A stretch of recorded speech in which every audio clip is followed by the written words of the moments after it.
Mengerikan. Coba perhatikan lukisan ini baik-baik. Di tengah ruangan yang gelap, seorang ratu muda berusia 17 tahun mengenakan gaun sutra putih berlutut di depan sebuah balok kayu eksekusi. Matanya tertutup kain putih sehingga ia sama sekali tidak dapat melihat apa yang ada di hadapannya. Kedua tangannya terulur ke depan, meraba-raba lantai batu yang dingin, berusaha menemukan balok tempat kepalanya akan diletakkan. Di sampingnya, seorang pria tua berjubah hitam dan emas membungkukkan badan.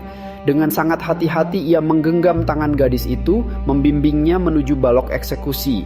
Gerakannya terlihat lembut, seolah ingin memberikan sedikit ketenangan pada seseorang yang hanya tinggal menghitung detik terakhir hidupnya. Di sisi kanan lukisan berdiri seorang algojo. Tubuhnya tegap, mengenakan pakaian merah dan coklat khas abad ke-16. Di tangan kanannya tergenggam kapak besar yang akan digunakan untuk melaksanakan hukuman. Wajahnya tidak menunjukkan amarah ataupun belas kasihan. Ia hanya menunggu sampai semuanya siap. Di bagian kiri ruangan ada dua perempuan berpakaian gelap tampak diliputi kesedihan. Salah satunya menutupi wajah dengan kedua tangan, tidak sanggup menyaksikan apa yang akan terjadi.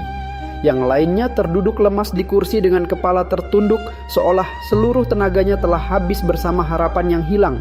Jika diperhatikan lebih dekat, ada detail kecil di bawah balok kayu. Jerami ditebarkan di lantai, bukan sebagai hiasan. Pada masa itu, jerami memang sering digunakan di tempat eksekusi untuk menyerap darah agar lantai batu tidak terlalu licin dan lebih mudah dibersihkan setelah hukuman selesai dilaksanakan. Ruangan ini terasa sunyi, tidak ada keramaian, tidak ada sorak-sorai. Hanya beberapa orang yang menjadi saksi bisu sebuah peristiwa yang akan mengubah sejarah Inggris. Semua cahaya dalam lukisan seolah hanya tertuju kepada gadis berbaju putih itu. Di tengah ruangan yang gelap, gaunnya tampak bercahaya, membuatnya menjadi pusat perhatian sekaligus melambangkan kepolosan dan ketidakberdayaan.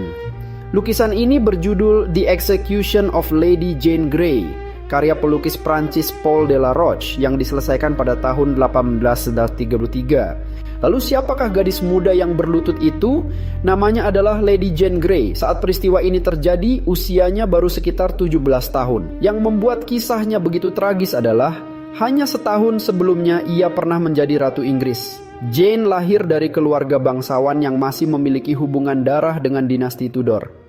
Ketika Raja Edward jatuh sakit menjelang akhir hidupnya, muncul kekhawatiran bahwa takhta akan jatuh kepada saudara tirinya, Mary Tudor, yang memiliki keyakinan agama berbeda dengan para penasihat raja. Melalui berbagai intrik politik, Jane akhirnya dinobatkan sebagai ratu. Namun kekuasaan itu tidak bertahan lama. Sebagian besar rakyat dan bangsawan justru memberikan dukungan kepada Mary Tudor. Dalam waktu hanya 9 hari, Jane kehilangan mahkotanya dan dikenang dalam sejarah sebagai The 9 Days Queen atau Ratu 9 Hari. Setelah Mary naik takhta, Jane dipenjara di Menara London. Awalnya, Mary sebenarnya tidak segera menjatuhkan hukuman mati.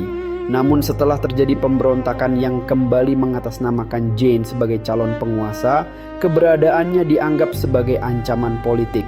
Akhirnya, keputusan eksekusi pun dijatuhkan. Pada tanggal 12 Februari 1554, Lady Jane Grey dibawa menuju tempat yang digambarkan dalam lukisan ini. Paul Delaroche sengaja tidak melukiskan momen saat kapak diayunkan. Sebaliknya, ia memilih satu detik yang jauh lebih menyentuh. Detik ketika seorang gadis yang matanya tertutup sedang meraba-raba mencari balok eksekusinya. Sebuah momen yang memperlihatkan bahwa di balik perebutan kekuasaan dan intrik kerajaan, yang akan kehilangan nyawa pada hari itu hanyalah seorang remaja yang terseret ke dalam permainan politik orang-orang yang jauh lebih berkuasa darinya. Mungkin itulah alasan mengapa The Execution of Lady Jane Grey tetap menjadi salah satu lukisan sejarah paling terkenal di dunia. Bukan karena adegan kekerasannya, tetapi karena kemampuannya membuat kita ikut merasakan ketakutan, kesedihan, dan kepasrahan dalam beberapa detik terakhir kehidupan seorang gadis yang pernah menjadi ratu, namun hanya selama 9 hari.